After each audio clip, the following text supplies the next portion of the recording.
Yan, good morning mga bata. Yan, I hope ready na kayo. Pero bago tayo magsimula, tayo po'y manalangin. Okay, yuko po natin ang ating mga ulo, pikit ang ating mga mata. Dakilang Diyos, salamat po sa oras na ito. Salamat po sa panibagong araw binigay niyo sa amin. At ito ay isang pagpapala na kami muling makapakinig ng salita mo, Lord God. Ikaw po siyang maggabay sa bawat isa sa amin. Bless niyo po ang mga batang manonood ngayon na sila ay mabless sa kanilang maririnig at sila ay may panibago na namang matututunan sa araw nito. Patawarin niyo po kami, anuman yung amin nagawang kasalanan, sa pangalan ni Jesus. Amen. Okay, bago tayo magsimula, tayo ay aawit sapagkat ang ating pag-aaralan ngayon ay all about obedience. At ang ating isang aawitin ay The Wise Man Built His House.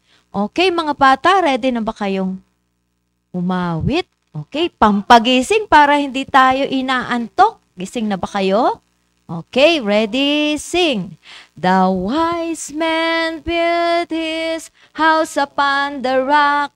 The wise man built his house upon the rock. The wise man built his house upon the rock, and the rains came tumbling down. The rains came down and the floods came up. The rains came down and the floods came up. The rains came down and the floods came up. And the wise man's house stood firm. The foolish man built his house upon the sun. The foolish man built his house upon the sun. The foolish man built his house upon the rock, and the rains came tumbling down. The rains came down and the floods came up. The rains came down and the floods came up.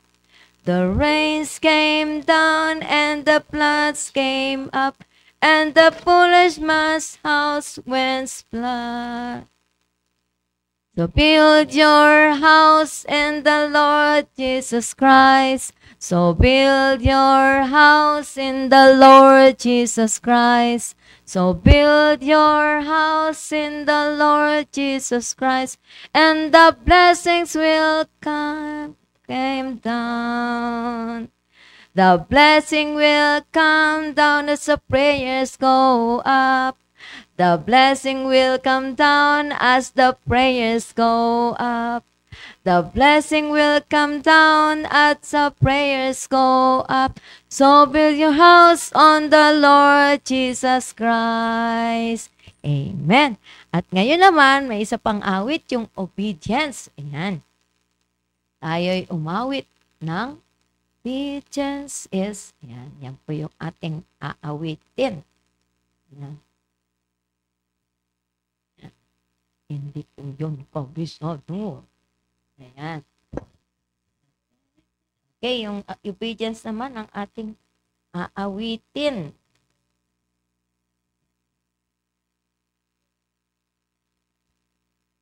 So man.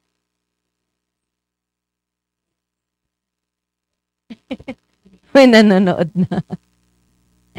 Ayan, good morning sa mga nanonood. Ayan. Hindi natin makita yung screen. Ayan, obedience. Kasi nawala yung nawala yung kopya ko. Ayan.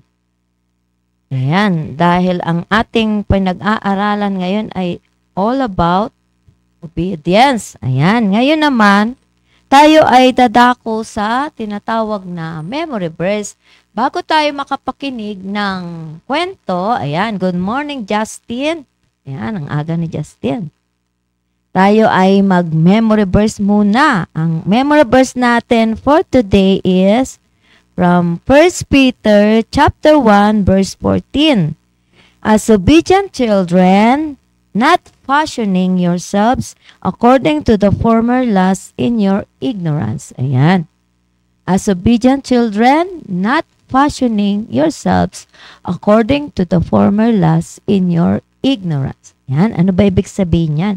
Bilang isang masunuring bata, na yung ating mga kagustuhan sa ating sarili ay hindi na dapat yun yung masusunod. Sapagkat ito ay nakaraan na, nakalipas, dapat lahat ng ating mga kagustuhan sa sarili natin hindi na siyang masusunod. Sino yung masusunod na sa ating buhay? Walang iba, kundi ang Panginoong Hesukristo. Kung ano yung kanyang kalooban, siyang masusunod, hindi po yung ating kagustuhan, yung ating flesh, yung ating lust, yun. Sapagkat hindi yun yung nakakalugod sa Panginoon. Bilang isang anak ng Panginoon, tayong mga bata ay dapat, kung tayo ay nagsisi na sa ating mga kasalanan, tinanggap natin si Jesus Christ as bilang Panginoon at tagapagligtas ng buhay natin, lahat ng ating mga kasalanang ginagawa nun ay, at yung ating mga nakagawian na hindi kaaya-aya sa harapan ng Panginoon, dapat hindi na yun yung ating sinusunod sa buhay natin, yung mga hilig natin o na hindi kalugod-lugod sa Panginoon. Kaya kung tayo ay wise, laging natin sinusunod ang Panginoon. At ang isang wise, siya ay masunuring bata. Yan, laging nag-o-obey sa Panginoon, sa ating magulang, sa mga teachers, at sa mga nakakatanda. Yan po. Kaya mga bata, patuloy tayo makinig. Tawagin natin ngayon si Ma'am Sheila sa kanyang kwento.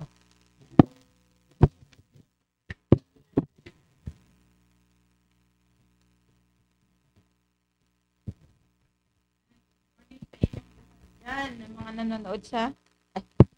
Good morning sa inyong lahat dyan, sa mga nanonood dyan sa Facebook Live, yung mga nanay. At praying na yung inyong mga anak ay nakikinig din. Ayan, si Justine. Good morning, Justine. Ayan, praying na, Sister Vicky. Praying na si Justine ay merong mapupulot na magandang lesson ngayon sa ating kwento. Ayan, at sisimulan na natin. Ayan, andyan din sina Sister Geraldine, Sister Myra, and Sir Ariel, Sister Heidi Sanet. Yan. Ang kwento natin ay matatagpuan natin, Justine, kung meron kang Bible, mababasa natin yan sa Matthew chapter 7, verse 24 and 25. Ang ating kwento ay tungkol sa wise men na nag-build ng kanyang bahay sa pamamagitan ng bato at isa namang mangmang na tao na gumawa ng kanyang tahanan, bahay, sa pamamagitan ng buhangin. Ayan, Justin, sinong pipiliin mo? Yung wise man ba o yung foolish man? Yan, sa ating mga nanonood ngayon, sino ang pipiliin natin? So, meron tayong dalawang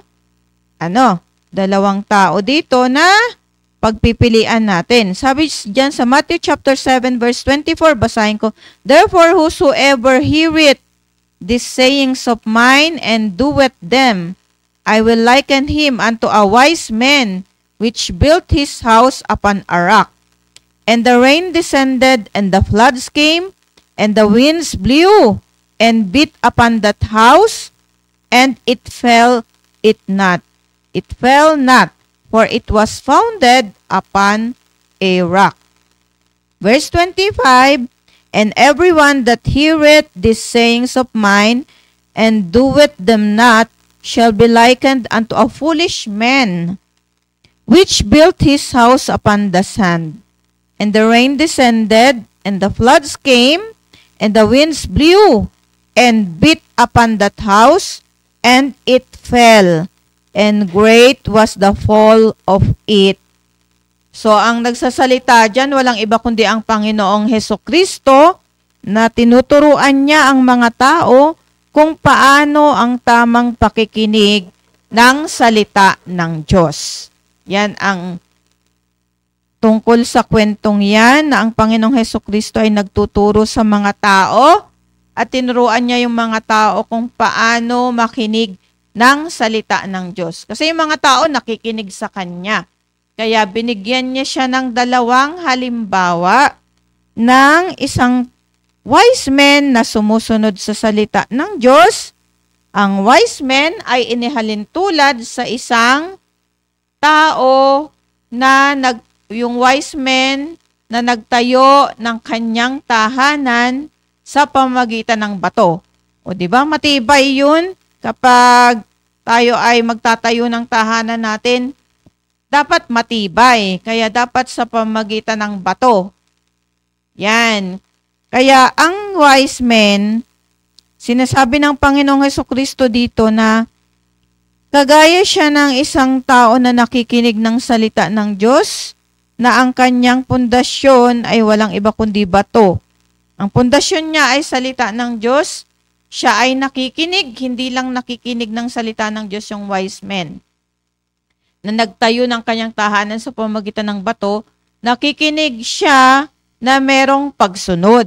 Yun ang ibig sabihin ng ating kwento. Sa Matthew chapter 7 verse 24, ang sinasabi ng Panginoong Diyos dyan na wise men na nagtayo ng bahay sa pamamagitan ng bato, yan ay matibay, at kapag dumating ang ulan, at dumating ang baha, at dumating ang hangin, o kaya naman bagyo, at yan ay sunod-sunod na siya ay binabangga ng mga hangin na yan, ng ulan na yan, at ng ng flood. O yan, di ba?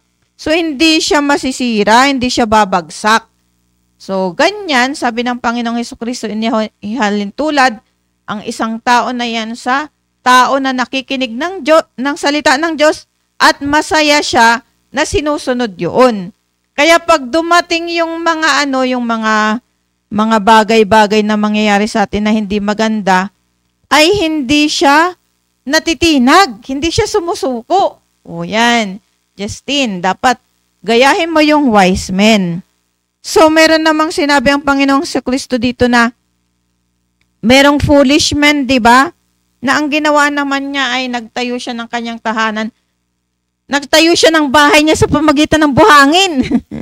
Tama ba yun, Justin? Buhangin ang gagamitin natin para magtayo tayo ng bahay, o di ba? So, yung buhangin ay malambot yun, di ba? Kapag nabasa yun, masisira ka agad yun. Di ba sa dagat, pag makita mo yung buhangin, nadadala ng alon o ganun.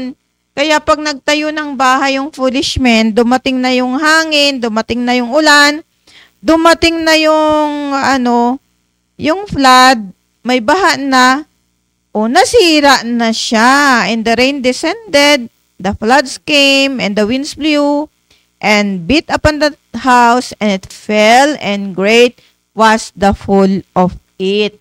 Kaya tandaan natin na dapat kapag, sabi ng Panginoong Hesukristo, kapag tayo ay nakikinig ng salita ng Diyos, dapat ang ating gagawin, tayo ay masayang sumusunod. Hindi lang yung parang buhangin na madaling matangay ng hangin, madaling matangay ng hangin, madaling matangay ng alon, madaling matangay ng baha. Yun. Kaya sabi ng Panginoong Hesukristo dito, and everyone that heareth the sayings of mine and doeth them not shall be likened unto a foolish man. Kaya mag-ingat tayo sa ating mga sarili. Tingnan natin yung ating mga sarili kung kagaya ba tayo ng wise men na ang pundasyon ng kanyang tahanan ay bato, o kagaya ba tayo ng foolish men na yung pundasyon niya ay buhangin lamang. So, tingnan natin yung sarili natin. Justin, di ba? Tingnan mo yung sarili mo. Tingnan natin yung sarili natin. Pag nakikinig ba tayo ng salita ng Diyos? Pag nakikinig ba tayo kay pastor, ay masaya ba nating susundin yun? Yan, ayan. Ano ba yung preaching kagabi, kahapon, di ba? O yan, dapat tandaan mo yan. Yung mga sinasabi ng pastor natin sa simbahan, dapat tatandaan natin at masaya tayong sumusunod.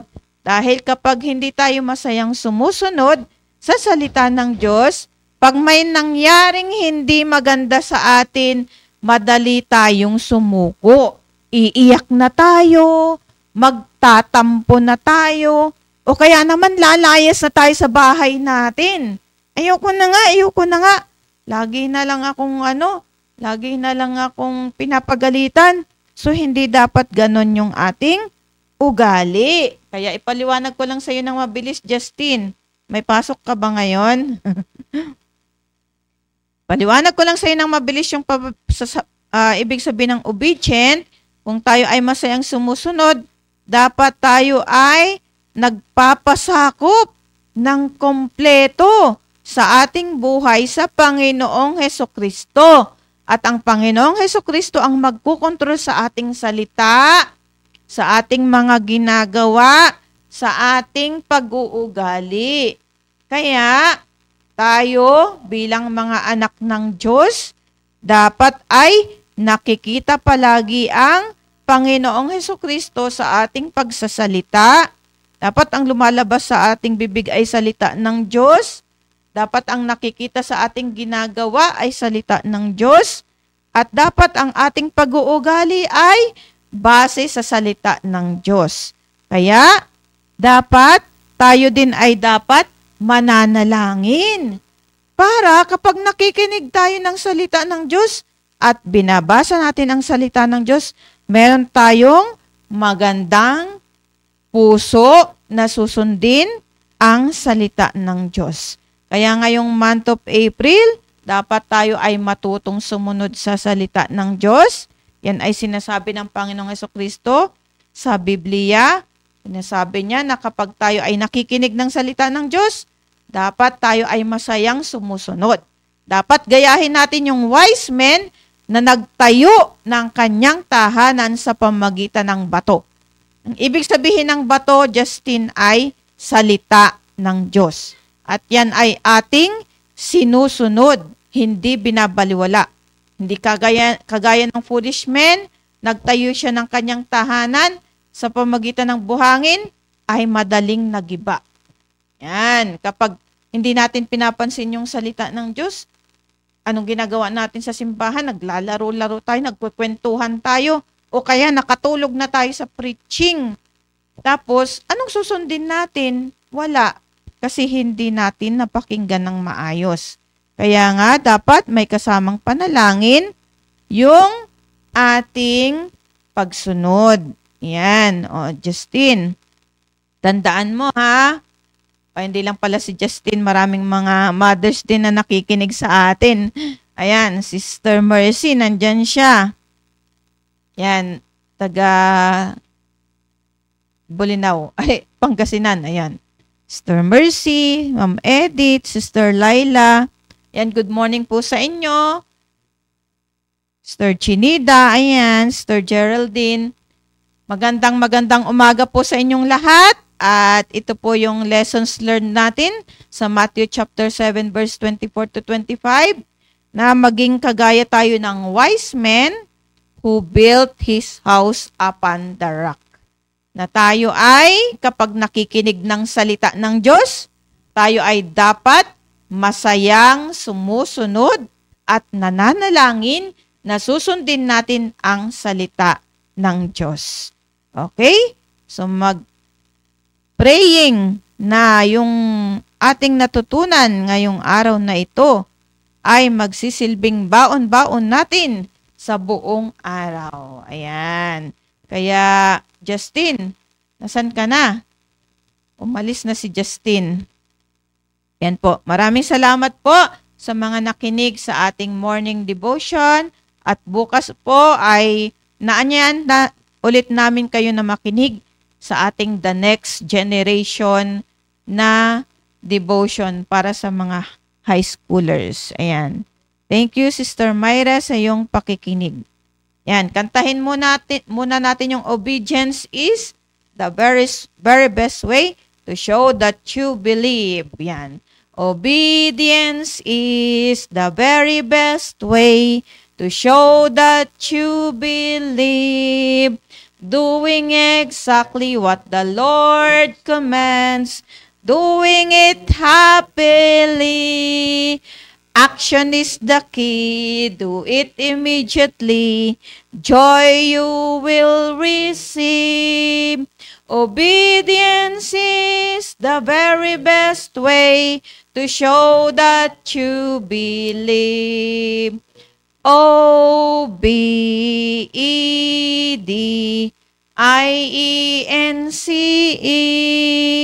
Obedience is the very best way to show that you believe.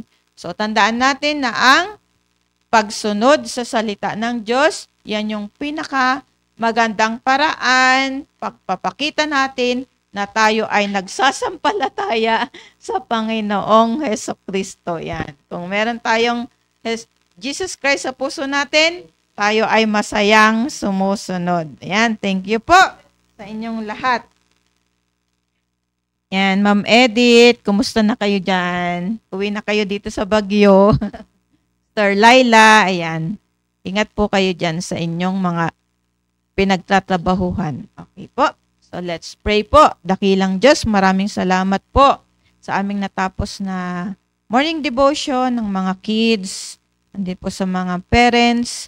Maraming salamat po na kami na naman po ay nabigyan niyo po ulit ng instruction sa inyong salita na sa Book of Matthew chapter 7 verse 24 and 25 na maging kagaya po kami ng wise men na nagtayo ng kanyang tahanan sa pamamagitan ng bato, na ang salita ng Diyos po ang aming pundasyon po palagi sa araw-araw, na ang salita ng Diyos na aming napapakinggan po palagi, na pag-aaralan ay susundin po namin ng masaya, na anuman po yung mga mapagdadaanan po namin na pagsubok sa buhay, o mga ugali na hindi magaganda, ay masaya po kami at hindi po kami susuko sa lahat ng mga napapagdaanan po namin ng mga pagsubok o mga bagay-bagay na masasama sa buhay po namin. Tulungan niyo po kami na lahat ng sasabihin po ng aming pastor po sa amin, sa lahat po ng mga magtuturo po sa amin mula po sa salita ng Diyos, ay masaya po naming susundin. Ganun din po yung mga bata po, mga Sunday school kids, sa kanilang pagpunta po sa kanilang school ay maipakita po nila yung maganda pong pag-uugali, na maipakita po nila ang ugali po ng Panginoong Jesucristo sa kanilang buhay. Ngunit po ang mga parents na nakikinig po sa amin, ingatan niyo po sila sa kanilang mga ginagawa at sa kanilang mga trabaho po. Ganun din po kaming lahat po dito sa church. Maraming salamat po at patawarin niyo po kami sa aming mga kasalanan. In Jesus' name we pray. Amen. So thank you so much. Bye. See you again tomorrow in our next generation program. Thank you po, Sir Ariel. Ay, opo. Okay lang po, Sir Vicky. Thank you po, Sir Vicky.